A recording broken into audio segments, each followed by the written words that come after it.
Hindi inasahan ni Sebastian na agad siyang sasagutin nitong si Lorraine. Kaya naman, gusto ng pamilya nito na makausap si Don Rafael tungkol sa magaganap na kasal nilang dalawa ni Lorraine at ni Sebastian. Ngunit matapos nilang mag-usap ay hindi kumbinsido itong si Don Rafael sa naging desisyon ng pamilyang Cervantes.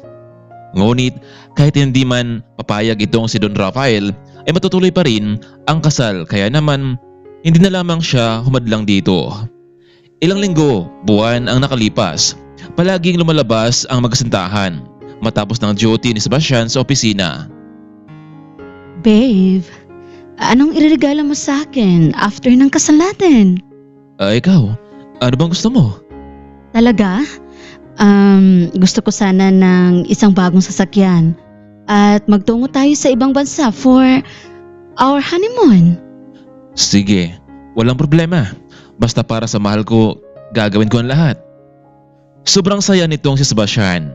Para sa kanya, si Lorraine na talaga ang kanyang the one at true love. Isang gabi noon habang nagpapahinga sa kanyang kwarto itong si Sebastian at naisip nitong tawagan ang kanyang nobya kung kumusta na nga ito. Pero nakailang beses siyang tinawagan pero hindi nito sinagot at outcoverage pa. Kaya naman tinawagan niya na lamang ang phone number ng kanilang bahay. Hello? Sino to? Si Sebastian to. Sino tong kausap ko? Sir, katulong po ito sa bahay. Umalis nitong hapon si Ma'am Lorraine. Sa pagkakaalam ko, magkipagkita siya sa mga kaibigan niya. Yaya.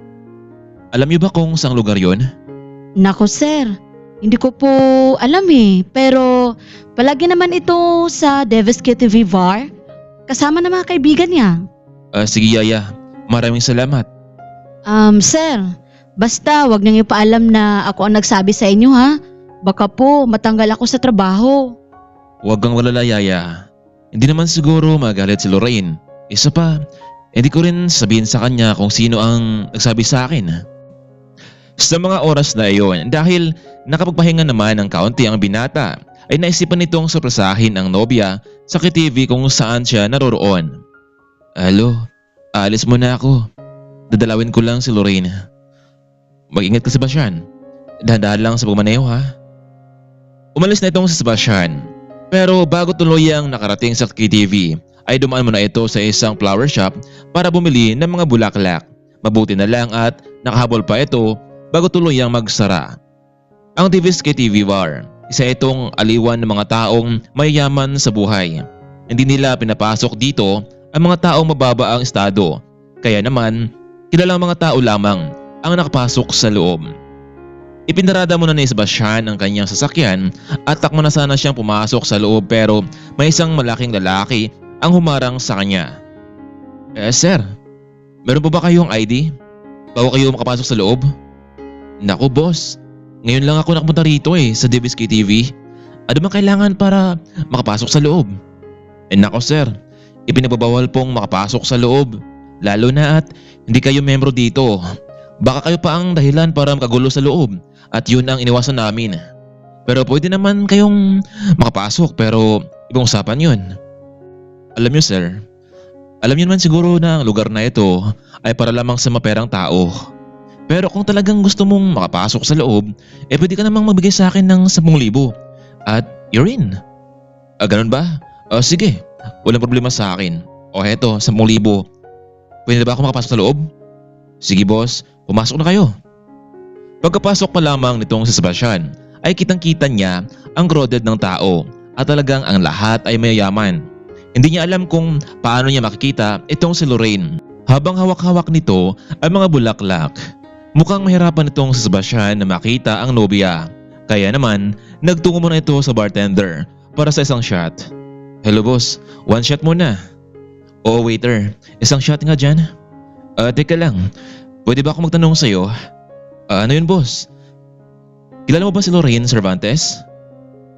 Lorraine Cervantes? Oo naman boss. Matagal na siyang loyal customer dito sa KTV.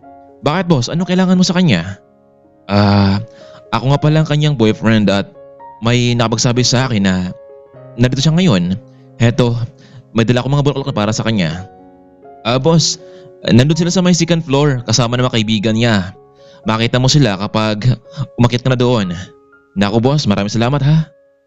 Matapos sinabi ng waiter kung saang lugar nakapwesto sina Lorraine, agad na ring nagtungo itong si Sebastian para sorpresahin ang nobya, ngunit sa hindi inasahan, siya ang nasurpresa sa kanyang nakita.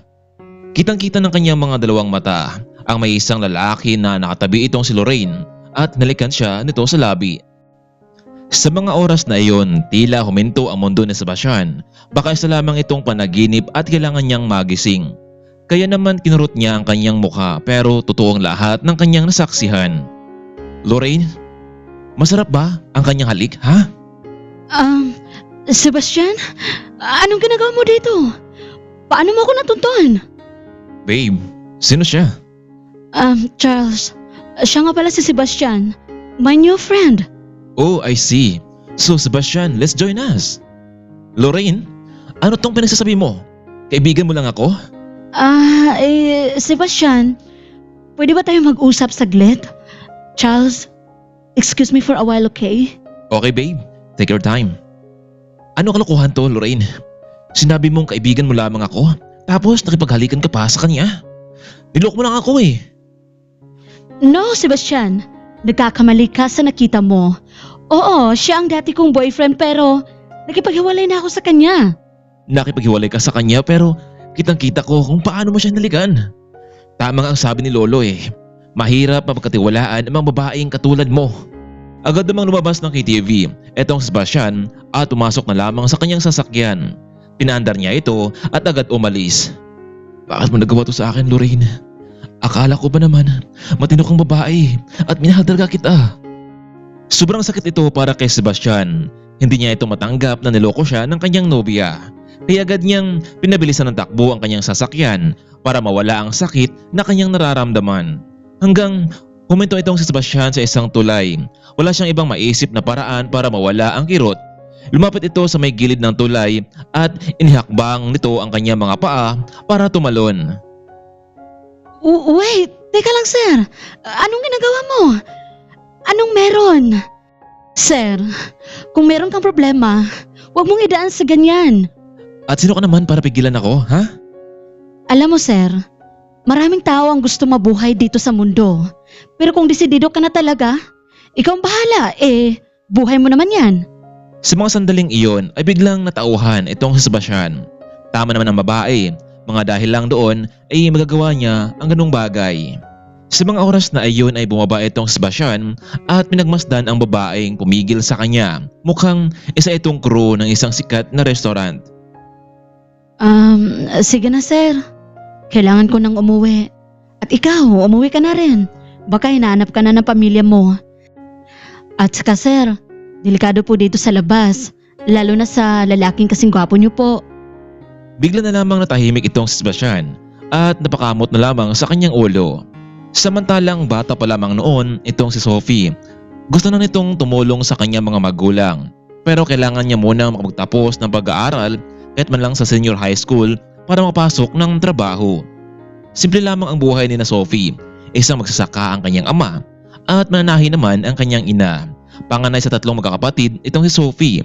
Kaya matapos ng pag-aaral sa senior high ay nakapag-desisyon itong magtungo sa syudad para magtrabaho. Palaging iniisip ni Sophie ang kapakanan ng kanyang mga kapatid. Kaya naman siya na ang gagawa ng paraan para matulungan at magtapos na pag-aaral ang mga ito. Magandang dalaga itong si Sophie. Halos siya ang pambato noon sa tuwing merong mga activity sa paaralan. Kaya naman noong nalaman niyang mag-apply ng trabaho ang ilan sa kanyang mga klase sa syudad ay hindi ito nag-alinlangan na sumama. At dahil doon ay natanggap sila bilang isang crew sa isang restaurant. Malaki ang pasalamat ni Sophie bagamat 2 buwan pa lamang ito simula nang natanggap sa trabaho. Hindi naman siya nagatubiling magpadala ng pera sa mga magulang.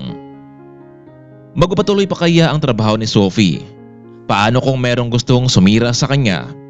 Magpasalamat kaya itong si Sebastian sa babaeng pumigil sa kanya noon sa may tulay.